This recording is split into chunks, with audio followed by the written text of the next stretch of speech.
Hello po, Bong Danog po, no? Principal ng Caloocan High School. Dito lang po ako sa bahay, ngayon po ay weekend. Magbigay tayo ng thoughts natin dito sa trimester o yung tatlong quarters in a year na lang, ano, na planong i-implement na this school year 2026-2027. Alam nyo, na, na, na nakasama ako sa consultation ng Teachers Dignity Coalition, ano, kasi ginanap ito doon sa Caloocan High School. At ang speaker doon si ASEC Jerome Buenviaje. Alam ko siya yata yung proponent, no, or kasama siya o siya yung lead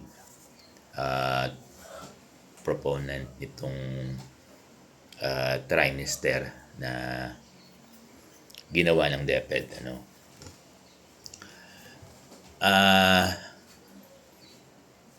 Yung explanation ni ASEC Jerome, ano, kung may implement talaga yung trimester, napakaganda. Alam nyo, ang isa sa nagustuhan ko rito, na-organize yung mga activities. Kasi nagiging problem kasi ng mga principal. Halimbawa, may activities yung palaro, di ba? Kasi first quarter pa lang, pinupull out na yung mga teachers, may mga activities yung mga bata. Second quarter, mayroon pa rin. Hanggang third quarter. Kaya talagang ang gulo. Pasensya na doon sa palaro, hindi ko kayo inaano. Hindi lang yan. Maraming school programs na implemented ng division, di ba? Even ng DepEd Dapat may activity na ini-implement ng first quarter seminar as second, third. Samot-samot, ano? Magulo. Dito sa sa trimester, inorganize into quarter. Ang maganda rito, merong duration na kung meron tayong uninterrupted vacation, naman uninterrupted learning activities ng mga bata, teaching and learning, na hindi mo pwedeng disturb, hindi ka pwedeng magpasok din ng activities. Yun ang napakaganda. There is time for everything. May time sa activities ng extracurricular at may time doon sa tinatawag na hayo, green. Napakaganda. Kaya lang, may reservation si Sir Bong. Kasi, hindi pa tayo tapos doon sa bagay, ayaw na nilang ipatawag na matatag Yes, pero ito yun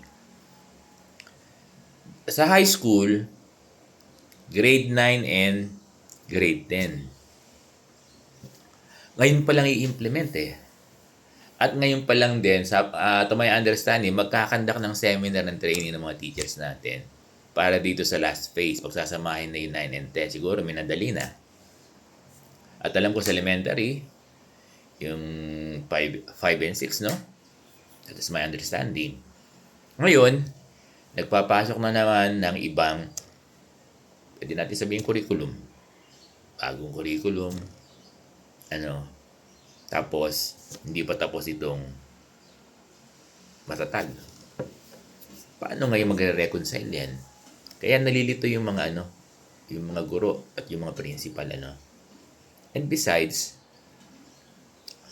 hindi pa kumpleto yung mga yung mga learning materials para dito sa program na ito. Ayaw na ipatawag na matatag Hindi pa nadi-deliver lahat, hindi pa na kumpleto. Ngayon, ipapasok na. Kasi itong matatag, nakadesign niya ng 4 quarters Yung mga learning competencies niyan ay nakadesign ng 4 na quarters.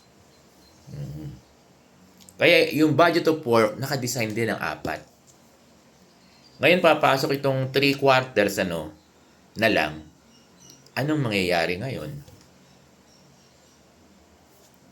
Gagawa ba uli ng bagong learning materials? Magpiprint ba uli ng mga books para dito sa trimester? O ito pa rin mga textbook na ito na nakadesign ng 4 na quarters ng competencies. Hindi ako nagiging negative dito sa trimester. Nakita ko maganda. Pabor na pabor nga sa principal. Sabi ko nga kay Asik Jerome na buen biyahe, na-solve na yung problem ng mga principal. Kasi talagang yung activities natin, yung school calendar natin, samot-samot. Kaya ito na yung sagot sa problema ng mga principal eh. Kaya lang ito nga po yung worry natin, papaano ngayon na may pinapasok tayong bago na hindi pa tayo tapos dito sa ayaw nilang basabing matatag pero ito yun eh.